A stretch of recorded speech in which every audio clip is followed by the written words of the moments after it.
با درود به شما دوستان گرامی. در این ویدیو قصد دارم 2 نمونه تراز لیزری بسازم که نمونهش رو نه در یوتیوب و نه هیچ سایت دیگه ای ندیدم. پس تا آخر ویدیو با من همراه باشید. برای ساخت تراز لیزری اگر در یوتیوب سرچ کنید چند فیلم هست، ولی روش ساخت همشون یکسانه. لیزر ثابت و نور لیزر از طریق آینه‌ای که روی یک موتور متصل شده نور لیزر رو در زوایای مختلف ولی در یک محور پخش میکنه. در این 2 نمونه قرار بسازم دیگه نیازی به آینه نیست. به جای چرخش آینه خود لیزر رو میچرخونم. اولین چیزی که نیاز هست یک موتور گیربکس داره که برای بهتر کار کردن تمام قسمت‌های اون رو گریسکاری میکنم. تا من این گیربکس رو گریسکاری میکنم، اگر کانال رو سابسکرایب نکردی حتما سابسکرایب کن. بعد از قرار دادن چرخنده جای لیزر رو تعیین میکنم که به این شکل باید بچرخه.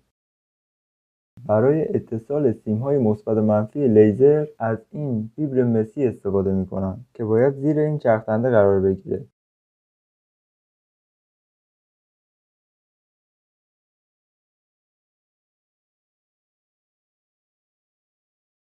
بعد از قرار دادن فیبر مسی زیر چرخنده 2 قسمت چرخنده رو سوراخ میکنم. یکی دورترین و یکی نزدیکترین قسمت به مرکز چرخنده رو سوراخ میکنم. این 2 نقطه پین‌های ارتباطی لیزر با فیبر مسیه. بعد از سوراخ‌کاری با درل روی مس علامت گذاری میکنم. این قسمت مسیر چرخش پین‌هاست.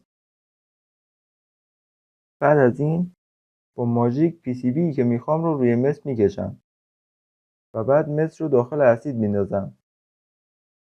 اگر تا اینجای ویدیو از ویدیو خوشت اومد حتما لایک کن. و بطری رو 5 دقیقه تکون میدم. بعد از آماده شدن بطر قسمت مسی رو با سنباده 600 سنباده میزنم و بعد سیم‌های مثبت منفی رو روش لحیم میکنم. بعد از گذاشتن چرخنده پین‌ها رو سر جاشون قرار میدم و بعد 2 تا سیم رو بهشون لحیم میکنم. برای اینکه پین‌ها ثابت سر جاشون قرار بگیرن بهتره که از یک چوب بستنی استفاده کنید که البته من در اینجا از پارکت استفاده کردم. خب همونطور که میبینید LED بدون قطعی روشن میمونه. حالا باید موتور رو بهش وصل کنم تا ببینم عملکردش به چه صورته. من در اینجا از آداپتور 5 ولت 100 میلی آمپر استفاده میکنم. خب همونطور که میبینید با وصل کردن سیم‌های موتور LED خاموش میشه و همچنین سرعت چرخش موتور هم خیلی پایینه که البته با تغییر جای موتور میشه گیربکس رو از قدرتی به سرعتی تبدیل کرد. بعد از قرار دادن لیزر روی چرخنده برای روغنکاری پین‌ها باز هم مشکل حل نشد. اصلا اون چیزی که انتظار داشتم نشد. اینجا بود که تصمیم گرفتم از یک موتور قدرتی و سرعتی استفاده کنم.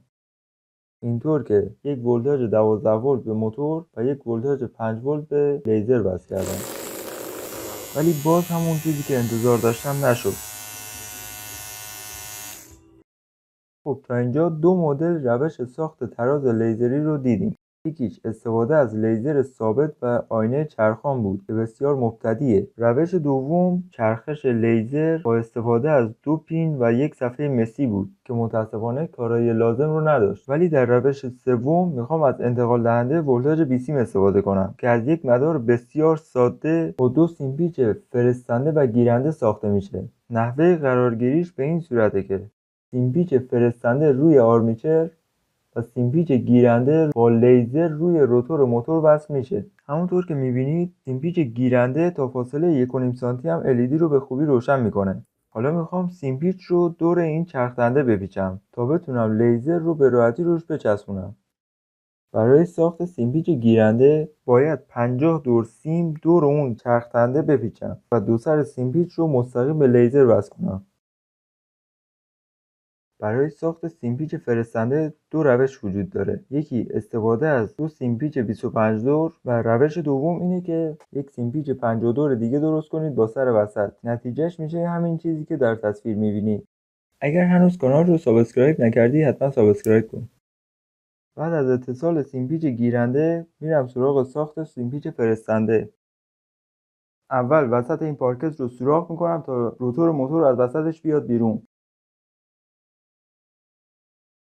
و بعد سیمپیچی که ساختم رو روش میچسبونم.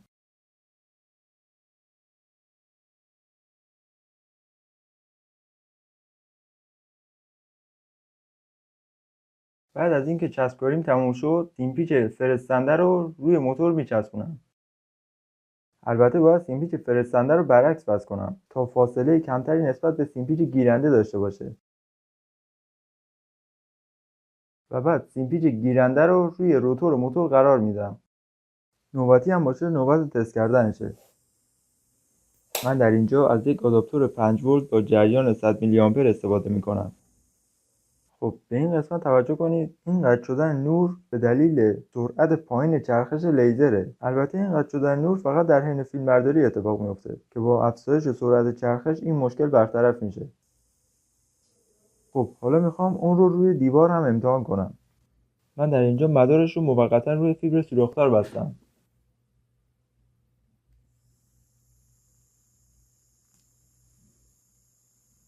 دقیقاً شد همون چیزی که میخواستم.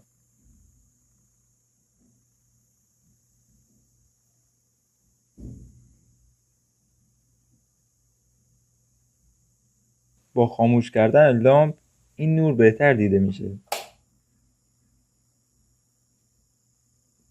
خب حالا میخوام از یک موتور 12 ولت استفاده کنم. یک ولتاژ 5 ولت به لیزر و یک ولتاژ 12 ولت به ماژول کنترل سرعت موتور میدم.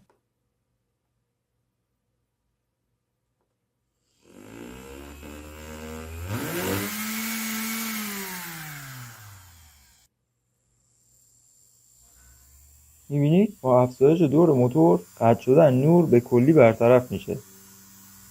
ممنون که تا آخر ویدیو با من همراه بودید.